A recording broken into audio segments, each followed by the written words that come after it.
एक नई वीडियो के साथ आज मैं फिर हाजिर हूं, आपका होस्ट और दोस्त विक्रांत जोशी आपका स्वागत करता हूं मेरे मास्टर में, जिसमें हम लेके आते हैं वर्ल्ड अफेयर्स और डिफेंस की दिन भर की टॉप खबरें। तो चलिए जान लेते हैं। सबसे पहले हम लोग बात करेंगे कलाश्निकोव की AK-203 राइफल के मैन्युफैक्चरिंग को लेकर। अभी तक भारत और रशिया के बीच में नेगोशिएशन ही चल रहा था और कई महीनों के नेगोशिएशन के बाद अब ये क्लियर हो गया है कि अमेठी में ये राइफल बनाई जाएगी। इसके लिए सारी शर्तें अब तय हो चुकी हैं। इन शर्तों पर ही नेगोशिएशन चल रहा था। इनका जो निर्माण है वो इंडो रशियन प्राइवेट लिमिटेड के द्वारा किया जाएगा। एक नई कंपनी बनाई जाएगी और तब उनमें इन राइफलों का मैन्युफैक्चरिंग की जाएगी।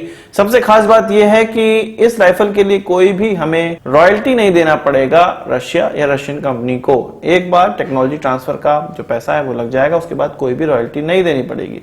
रॉयल्टी नहीं देने से फायदा ये होने वाला है कि इस पे बेस्ड जो भी राइफल्स हैं वो हम आसानी से बना सकेंगे, उसमें डेवलपमेंट भी कर सकेंगे और रशिया को इससे कोई भी प्रॉब्लम नहीं होगी।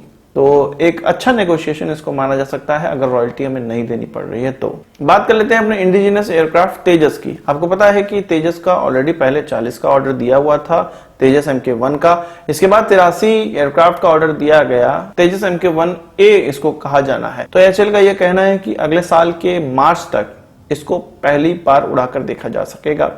इसके बाद ये कहा जा रहा है कि 2023 के लगभग मिड में इसके लिए एयरवर्दीनेस जो सर्टिफिकेट है वो प्राप्त कर लिया जाएगा और 2024 तक इसकी शुरुआत में ही 2 एयरक्राफ्ट इंडियन एयरफोर्स को डिलीवर कर दिए जाएंगे। इसके अगले साल 6 एयरक्राफ्ट डिलीवर किए जाएंगे और फिर उसके बाद कुछ 16 से लेकर 18 एयरक्राफ्ट डिलीवर करने का प्रयास किया जाएगा एचएएल की तरफ से। पर एचएएल के सीएमडी का यह कहना है कि जब तक हमें कॉन्ट्रैक्ट दिया गया है 2029 तक सभी एयरक्राफ्ट डिलीवर करने का, तो उससे पहले ही हम ये सारे डिलीवर कर देंगे, उनका ऐसा कॉन्फिडेंस है। अब बात कर लेते हैं अफगानिस्तान की। अमेरिका का एक रेपुटेटेड, सो कॉल्ड रेपुटेटेड अखबार है न्यूयॉर्क टाइम्स, जो कि भारत की बुराई और बहुत सी चीजें भारत के बारे में लिखता रहता है। इसके अलावा उसने तालिबान के नेता सिराजुद्दीन हक्कानी, इनका ऑप-एड अपने अखबार में छापा था 2020 में फरवरी में। ऑप-एड का मतलब ओपिनियन एंड एडिटोरियल। पर अब न्यूयॉर्क टाइम्स को अपने जर्नलिस्ट को बचाने के लिए, अफगानिस्तान में तालिबान के अटैक से बचाने के लिए मोदी सरकार से गुहार लगाई है। उनका यह कहना है कि भारत अपने सोर्सेज का इस्तेमाल करके इन जर्नलिस्ट को अफगानिस्तान से बाहर निकालने की व्यवस्था करवाए। हेल्प मांगी उन्होंने, बिल्कुल करनी चाहिए, सारे जर्नलिस्टों को बाहर निकालना चाहिए। पर कई अखबारों का ट्रेंड होता है इनको पैसे देके करवाया जाता है। अब अंत में वही सरकार काम उनके आ रही है, भारत सरकार ही उनके काम आ रही है, भारत ही उनके काम आ रहा है, उनके जर्नलिस्टों के काम आ रहा है तालिबान के प्रकोप से उनको बचाने के लिए। वही अगर जर्नलिस्टों की ही बात की जाए, डिप्लोमेट्स की बात की जाए, राजनेताओं की बात की जाए, तो अफगानिस्तान से सभी लोगों को बाहर निकालने के लिए यूएस और ब्रिटेन की तरफ से अपना अपना प्रयास किया जा रहा है। यूएस की तरफ से 3000 ट्रूप्स डिप्लॉय कर दिए गए हैं। उनका यह कहना है कि जितने भी एम्बेसी के स्टाफ है, एम्बेसी चालू रहेगी। एम्बेसी के स्टाफ कुछ जिनको बाहर निकालना है, उनकी सुरक्षा देनी है, उनके लिए ट्रूप डिप्लॉय किए गए हैं। डिप्लोमेट्स, जर्नलिस्ट, इन सारे लोगों को बाहर निकालने के लिए इस प्रकार की व्यवस्था की गई है। इन ट्रूप्स को डिप्लॉय किया गया। इसके अलावा कतर में भी वो 1000 ट्रूप्स रख रहे हैं।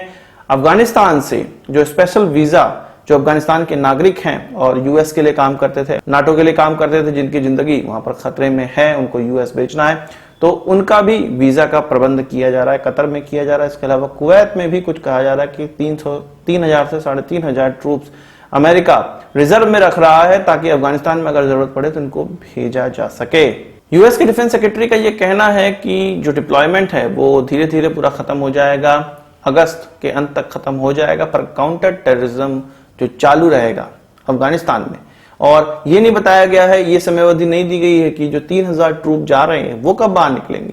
तो एक तरह से आप कह सकते हैं कि अफगानिस्तान की फोर्सेस को असिस्ट करने के लिए ये ट्रूप्स अमेरिका की तरफ से जा रहे हैं। सेम चीज ब्रिटेन के द्वारा भी की जा रही है, अपने 600 लोगों का ट्रूप भेजा जा रहा है अफगानिस्तान में। मोस्टली ये काबुल में रहेंगे, एयरपोर्ट के आसपास रहेंगे और फैसिलिटेट करेंगे अपने लोगों को सेफ पासेस देने का, सेफली अफगानिस्तान से निकालने का। इसके अलावा बात करेंगे, कतर में एक मीटिंग हुई जिसमें कि एक तरह के दिमाग वाले देश भाग लिए, वेस्टर्न कंट्रीज मेनली इसमें भाग ली। इसमें रशिया और चाइना ने भी भाग लिया, इसमें भारत ने भी भाग लिया। कुछ 11 कंट्रीज ने यह कहा है कि अगर तालिबान फोर्सफुली अफगानिस्तान में सरकार बनाता है तो उनका समर्थन नहीं करेंगे ये देश और उनसे किसी भी प्रकार का संबंध नहीं रखेंगे, डिप्लोमेटिक टाइज नहीं रखेंगे।